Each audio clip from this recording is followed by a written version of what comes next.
আল্লাহ রাব্বুল আলামিন বলেন, وَإِذْ أَخَذْنَا مِيثَاقَ بَنِي إِسْرَائِيلَ لَا تَعْبُدُونَ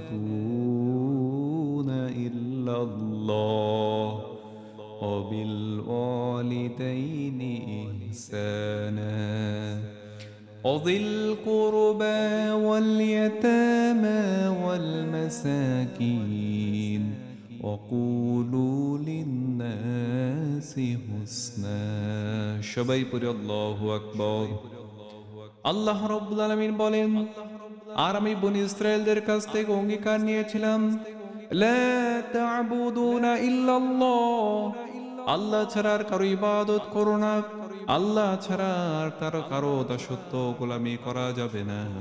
এটা আল্লাহ তাআলার নির্দেশ। এবং তোমাদের পিতামাতা, আত্মীয় স্বজন, ইয়েতিম মিসকিন, অভাবগ্রস্তদের সাথে সুন্দর আচরণ করো, উত্তম ব্যবহার করো।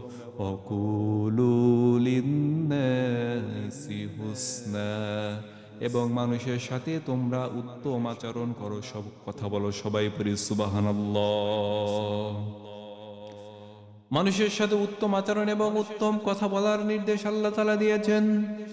সেই জন্য আমার নবী মুহাম্মদ রাসূলুল্লাহ সাল্লাল্লাহু আলাইহি ওয়াসাল্লাম বলেন, আল মুসলিমু মান সালিমাল মুসলিমুনা বিল লিসানি ওয়া ইয়াদি, মুসলমান তো সেই ব্যক্তি যার জবান এবং হাত দ্বারা অপর মুসলমান নিরাপদে থাকে। অর্থাৎ বান্দার কথা দ্বারা অপর মুসলমান নিরাপদে থাকে, কথার মাধ্যমে কাউকে কষ্ট দেয় না এবং তার আচার ব্যবহারের মাধ্যমে কাউকে কষ্ট দেয় না। সব সময় মানুষের সাথে উত্তম কথা বলে, উত্তম আচরণ করে। আল্লাহ রাব্বুল আলামিন বলেন, যে ব্যক্তি মানুষের সাথে উত্তম আচরণ করবে, উত্তম ব্যবহার করবে, সেই ব্যক্তিকে আমি আল্লাহ রাব্বুল আলামিন মাফ করে জান্নাতে পৌঁছায় দেব। সবাই পড়ি সুবহানাল্লাহ। আমার নবীজিকে আল্লাহ তাআলা রক্ষা করে বলছেন, فَبِمَا رَحْمَةٍ مِّنَ اللَّهِ لِنتَ لَهُمْ وَلَوْ كُنتَ فَظًّا غَلِيظَ الْقَلْبِ لَانفَضُّوا مِنْ حَوْلِكَ। সবাই পড়ি আল্লাহু আকবার।